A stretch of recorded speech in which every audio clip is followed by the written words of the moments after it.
আসসালামু আলাইকুম ওরহমতুল্লাহি ওবরকাতু।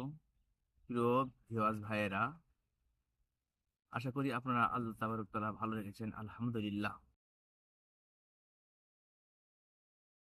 আমি আপনাদের একটা ভিডিও শেয়ার করছি আপনাদের কাছে। আপনারা এটা ভালো করে মনোযোগ দিয়ে শুনবেন। যে সমস্ত ভাই বোনেরা বাড়িতে থাকেন অথবা বাড়ির বাইরে থাকেন, যারা মাছ টাছ খাওয়া দাওয়া করেন, অনেক সময় দেখা যায় মাছের কাঁটা গলায় বেঁধে যায়। মাছের কাঁটা অনেক সময় গলায় বেঁধে যায়, ছোট ছোট কাঁটা, মাছ খেতে খেতে ভুলবশত। এখন কি করব, নিজেরা দিক পাইনি। তা আল্লাহ তাবারক তাআলা কোরআনে এর জন্য চিকিৎসা রেখে দিয়েছে। আল্লাহ তাআলা কোরআনে এর জন্য চিকিৎসা রেখে দিয়েছে। কেননা মানুষ হলো আশরাফুল মখলুকাত, শ্রেষ্ঠ মখলুকাত। আর এই শ্রেষ্ঠ মখলুকাতের জন্য আল কোরআন আর চিকিৎসার একটা জায়গা।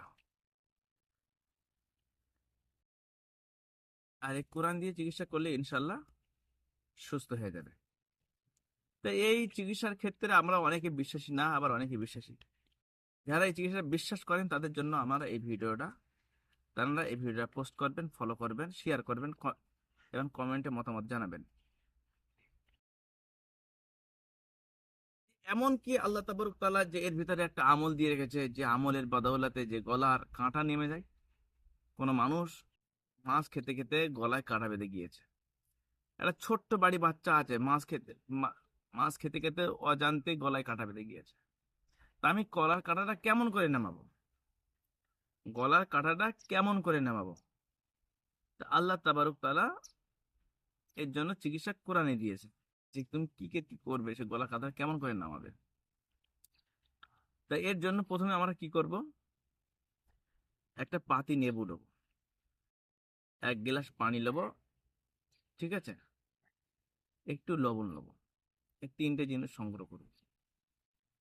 আর এই যে ডান হাত, এই ডান হাত আমি নিজে যে নিয়ে এই কাজটা করবেন, তিনি ভালো করে অজু করে নেবেন।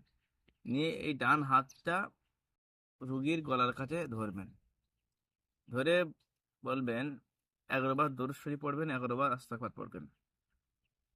পড়ে এবারে 101 বার কি বলবেন, ওই যা এই 101 বার পড়বেন, ফালাউলা ইজা বালাগাতিল হুলকুম, ফালাউলা ইজা বালাগাতিল হুলকুম। এই ফালাউলা ইজা বালাগাতিল হুলকুম, এই শব্দটা আপনি পড়বেন 101 বার।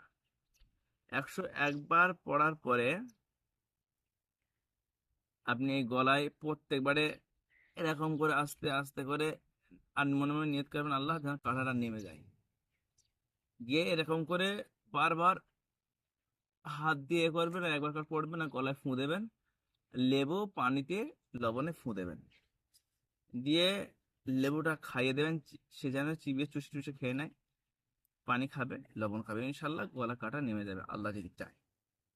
এইভাবে যদি আমরা কাজ করি ঘরোয়া পন্থায় নিজেরা, তা আল্লাহর ইচ্ছায় অনেক সময় ইমার্জেন্সি বিপদের হাত থেকে আল্লাহ তাবারক তাআলা রক্ষা করবেন। কারণ কোরআন দিয়ে চিকিৎসা করলে অবশ্যই আল্লাহ তাআলা শিফা তাদের দেবে। এই ভিডিওটা আপনারা বেশি বেশি করে শেয়ার করবেন, যাতে করে আমাদের কোনো সাথী ভাইরা এরকম যদি কোনো বিপদে পড়ে যায়, তার থেকে যেন উদ্ধার হতে পারে। সওয়াবের নিয়তে মানুষের কাছে শেয়ার করবেন, পৌঁছে দেবেন এ বার্তা। আল্লাহ তাবারক তাআলা যেন আমাদের সকলকে হেফাজত করে। আসসালামু আলাইকুম ওয়া রাহমাতুল্লাহি ওয়া বারাকাতুহু।